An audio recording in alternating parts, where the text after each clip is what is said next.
Number system chapter నుంచి remainders concept discuss చేద్దాం. Question number 7. What is the remainder when 9 power 20 plus 2 is divided by 4? 4తో భాగించినప్పుడు 9 power 20 plus 2 యొక్క శేషం ఎంత?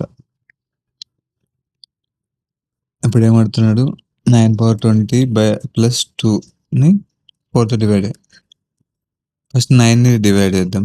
9ని 4తో డివైడ్ చేస్తే రిమైండర్ 1 వస్తుంది. 4 2 0 8, రిమైండర్ 1.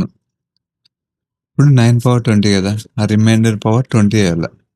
అప్పుడు 1 పవర్ 20 ఈక్వల్స్ 1. 2ని 4తో డివైడ్ చేస్తే 2 వస్తుంది remainder. 1 plus 2, answer 3, remainder 3. Question number 8. When a number is divided by 55, the remainder is 28. What is the remainder when the same number is divided by 11? ఒక సంఖ్యను 50 ద్వారా భాగించినప్పుడు మనకి 28 శేషంగా వస్తుంది. అదే సంఖ్యను 11 ద్వారా భాగించినప్పుడు శేషం ఎంత? ఓకే, ఒక నెంబర్ n అనుకుందాం. దాన్ని 55తో డివైడ్ చేసినారు. 55తో డివైడ్ చేస్తే కోషంట్ k అనుకుందాం. 55 ఇంటూ k అంటే ఇక్కడ సమ్ 55k వచ్చింది అనుకో. రిమైండర్ ఎంత అంటున్నాడు? 28 అంటున్నాడు. సో ఇప్పుడు n ఎట్లా రాసుకోవచ్చు? n is equals to 55k plus 28 రాసుకోవచ్చు. అదే ఇక్కడ రాసినాం.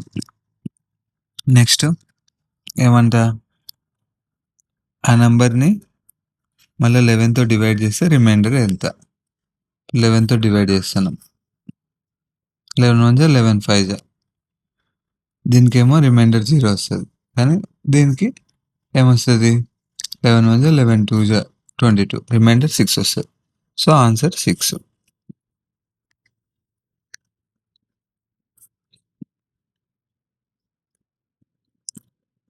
Question number 9. What is the remainder when 265 power 4081 plus 9 is divided by 266?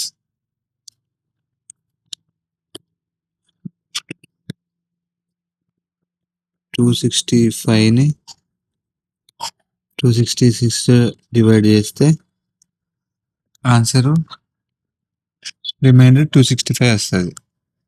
కానీ 266కి 265కి ఎంత తేడా? -1. రిమైండర్ -1 అనుకొని పవర్ 4081 వేయాలి. పవర్ 4081 వేస్తే -1 పవర్ 4081 -1. తర్వాత 9/266 అంటే 9 వస్తుంది remainder. -9 -1 + 9 = 8, remainder 8.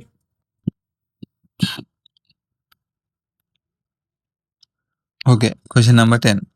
What is the remainder when 27 power 27 plus 27 is divided by 28?